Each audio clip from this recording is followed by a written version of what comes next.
तो एक तरह से भाजपा ने लोजपा को तोड़ दिया और चिराग पासवान को अकेले छोड़ दिया। यदि सुभाष मर गए तो उनकी पत्नी को फिर टिकट दिया जा रहा है। बिहार में यानी 3 नवंबर को 2 सीटों पर उपचुनाव होने वाला है और कई बाहुबलियों की किस्मत दांव पर है।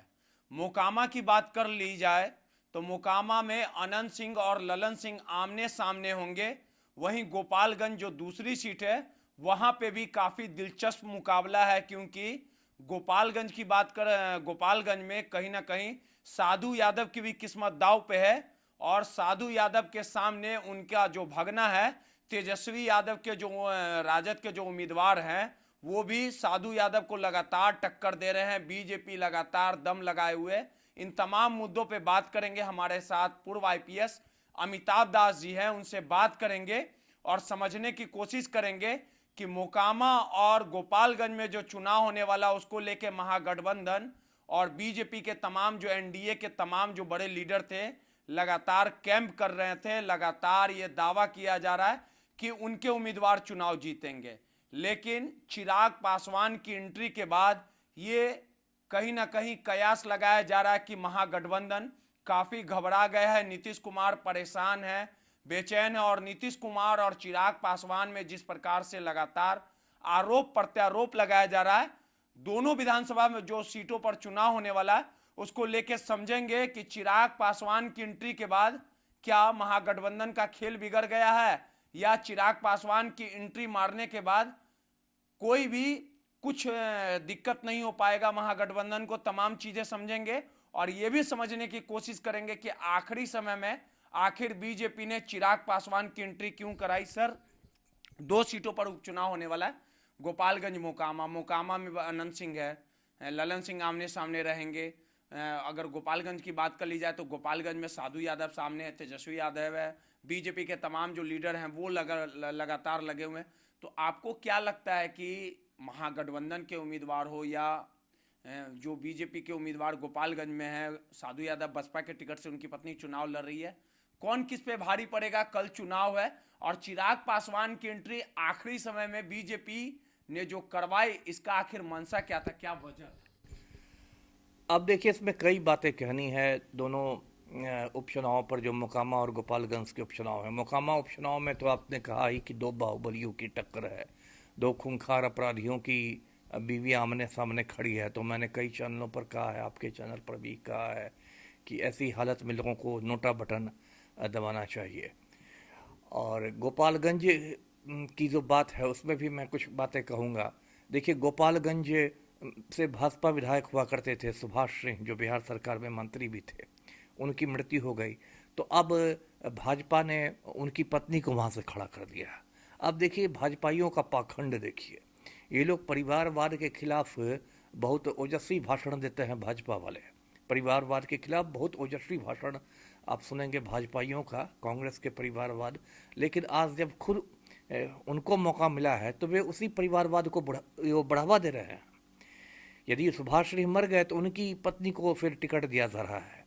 आम कार्यकर्ताओं की उपेक्षा कर दी गई है, क्योंकि ऐसा भाजपा को लग रहा है कि सुभाष सिंह की मौत के बाद जो सहानुभूति लहर पैदा होगी वो उनकी पत्नी के पक्ष में चली जाएगी। तो एक तरह से आप अनुकंपा के आधार पर उनकी पत्नी को विधानसभा भेजना चाह रहे हैं। तो ये तो भाजपाइयों का पाखंड उजागर हुआ है गोपालगंज में।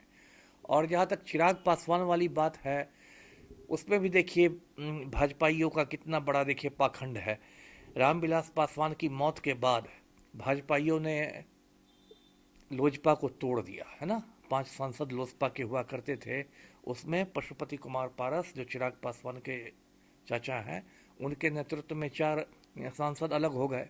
पशुपति कुमार पारस वहाँ जाके दिल्ली में मोदी सरकार में मंत्री बने हुए हैं। तो एक तरह से भाजपा ने लोजपा को तोड़ दिया और चिराग पासवान को अकेले छोड़ दिया।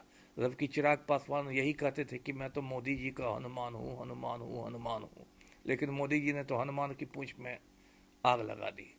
अब जाकर क्या हो गया है, जब मोकामा और गोपालगंज दोनों जगह भाजपा को अपनी हालत थोड़ी पतली नज़र आ रही है, तब इन लोगों ने चिराग पासवान को साथ करने की कोशिश की। इनको लगता है कि चिराग पासवान के आने से कुछ दलित वोट बैंक में संधमारी हो जाएगी। आपको ऐसा नहीं लगता है सर कि यही वो जो भाजपा है, जब रामविलास जी का बंगला खाली हो रहा था तब उस समय कुछ नहीं बोला, बंगला खाली करवा दिया गया।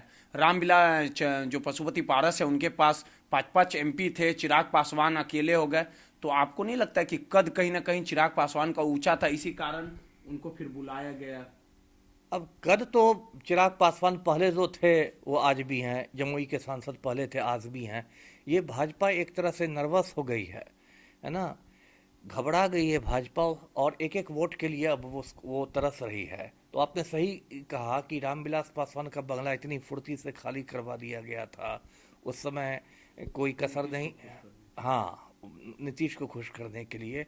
और आज फिर आप अपना ही थूका हुआ चाट रहे हैं, यही ना कहा जाएगा कि आपने जिस चिराग पासवान को अलग थलग कर दिया था, आपने पशुपति कुमार पारस से 4 विधायक तोड़वा लिए थे, ऊपर उसको ये कर दिया था, और आज फिर आप चिराग पासवान की शरण में चले गए।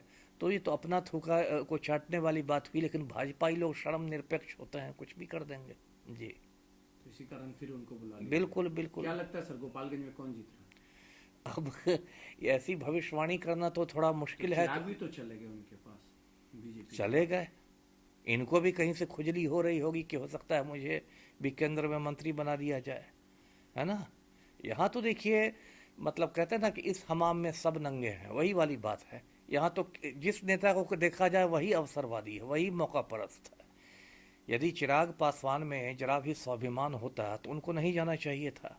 उनको कहना चाहिए था कि आपने मेरे पिताजी के बंगले को खाली करवा दिया, मेरे पिताजी को अपमानित किया, आपने मेरी पार्टी तोड़ दी, मेरे चाचा को मोहरा बना दिया, ये सब किया, और आज आप मेरे पास क्यों आ रहे हैं। लेकिन कहीं ना कहीं चिराग पासवान को भी कुछ आश्वासन मिला होगा कि थोड़ा आप भी कुछ लगाइए मक्खन, तो मोदी जी की सरकार में पहुंच जाइएगा।